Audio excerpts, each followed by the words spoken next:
আসসালামু আলাইকুম। আমরা আমাদের 6 জনের একটা টিম। আপনারা জানেন আমরা 6 জনের টিমটা আমরা সবসময় বাংলাদেশের বিভিন্ন আনাচে কানাচে যে সৌন্দর্যময় স্থানগুলো আছে সেই স্থানগুলোকে আমরা দেখানোর চেষ্টা করি এবং আমরা নিজেরা উপভোগ করার চেষ্টা করি। তারই ধারাবাহিকতায় আজকে আমরা চলে আসি ভোলা চর ফ্যাশন। আর এই মুহূর্তে আমি আছি ভোলা চর ফ্যাশন যে জ্যাকব টাওয়ার, যেটা এখন বর্তমানে নাম হয়েছে যে ভোলা চর ফ্যাশন টাওয়ার। সেই টাওয়ারের নিচ থেকে আমি আপনাদেরকে দেখানোর চেষ্টা করছি। আর আমার পিছনে রয়েছে যে ভোলা চর ফ্যাশনের যে কেন্দ্রীয় জামে মসজিদ, সেই মসজিদ আপনারা দেখতে পাচ্ছেন। আর তার সাথেই রয়েছে জ্যাকব টাওয়ার, যেটাকে এখন বর্তমানে ভোলা চর ফ্যাশন টাওয়ার বলে থাকি আমরা। আর তার নিচ থেকে এই মুহূর্তে আপনাদেরকে দেখানোর চেষ্টা করছি যে কেন্দ্রীয় জামে মসজিদ, সেই জামে মসজিদ। আর আমি আছি এবং আমার সাথে আমরা 6 জনের যে টিম, সেই 6 জনের টিম সহ আমরা আছি। এক এক করে আমরা ভোলার যে দর্শনীয় স্থানগুলো এক এক করে আপনাদেরকে সবগুলো দেখানোর চেষ্টা করব।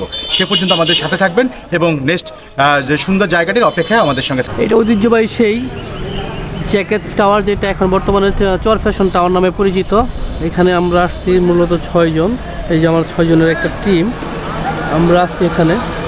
আমরা মূলত এই টাওয়ারটা আপাতত দেখার জন্য এসেছি, তারপর আমরা বিভিন্ন জায়গায় যাব। এই যে এই চর ফ্যাশনের সেই টাওয়ারটা, যেটা চর ফ্যাশন নামে পরিচিত, আগে জ্যাকেট টাওয়ার ছিল। আর এখানে যে আপনারা দেখতে পাচ্ছেন মনোরম পরিবেশ, এই সুন্দর একটা মসজিদ, কেন্দ্রীয় মসজিদ, খুবই সুন্দর পরিবেশ, মনোরম।